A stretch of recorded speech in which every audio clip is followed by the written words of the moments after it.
The other thing we have to do in Portmore is not just to build that school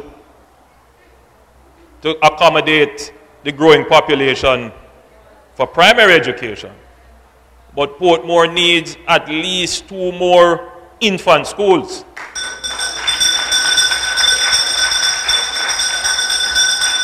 We have a few infant schools here, and they do very well. And you know, the infant schools, you don't have to pay. They may charge you a little fee, but the fee should not be prohibitive. But as a rule, you should not pay any fees to access early childhood education once it is classified as an infant school. And I make a commitment that we will build at least 2 more infant schools in Portmore.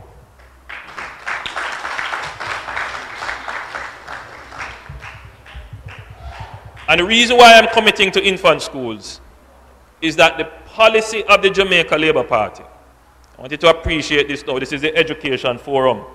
And when I speak here, I want you to remember what I say. Go back and tell your neighbor, and tell your friend, tell your pastor, we have some pastors here, so that they can preach it on the pulpit. The policy of the Jamaica Labour Party is that education should be free between 0 and 18. Right? In fact, we say,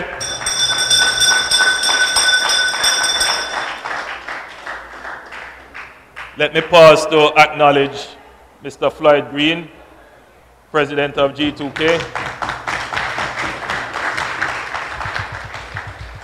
and junior spokesperson on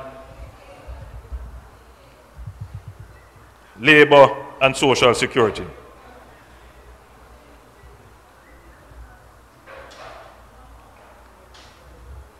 And of course, I see somewhere in the crowd Mr. Marlon Morgan. Where is Marlon?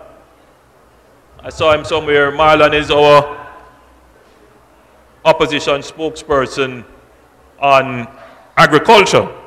So before I was interrupted by G2K President Floyd Green, I was telling you of the policy of the Jamaica Labour Party. The policy of the Jamaica Labour Party is that education should be free between 0 and 18 years old. But for practical purposes, when you are 1-year-old or 2-year-old, you're not really going to school. You're going to daycare. You don't really fall under the Ministry of Education, you really fall under the Ministry of Health. So, between your 3rd birthday and your 18th birthday, education should be free.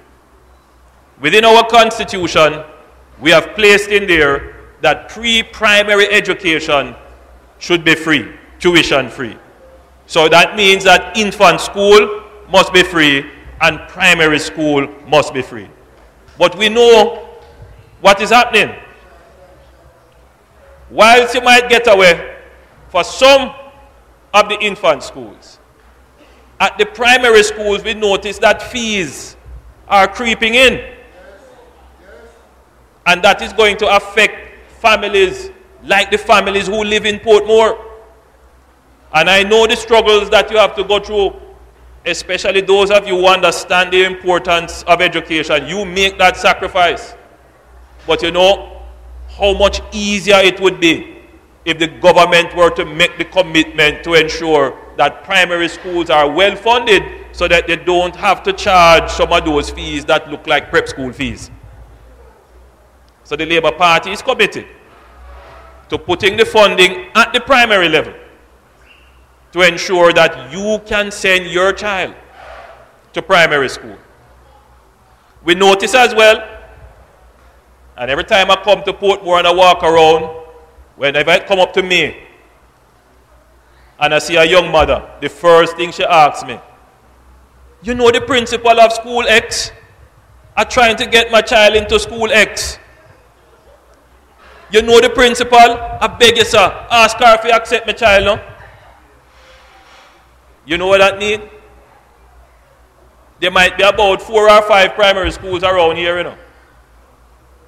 But the mother and the father who knows the value of education and knows that education is the vehicle of success. It is what moves you through the ranks.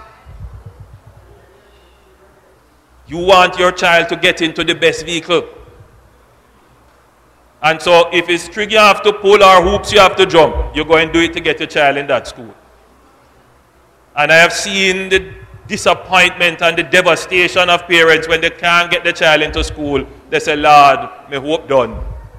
But it shouldn't be like that. It shouldn't matter which school you go. Your life chances should be the same, whatever school you go. And so it is the duty of government to ensure that all schools are performing at the same level. So you can close your eye and send your picnic to any school and you know your life chances is guaranteed. So the Labour Party makes this specific commitment to Portmore, but nationally as well, that we are going to focus on the primary level to improve the performance and make sure that all schools at the primary level are performing at the highest level.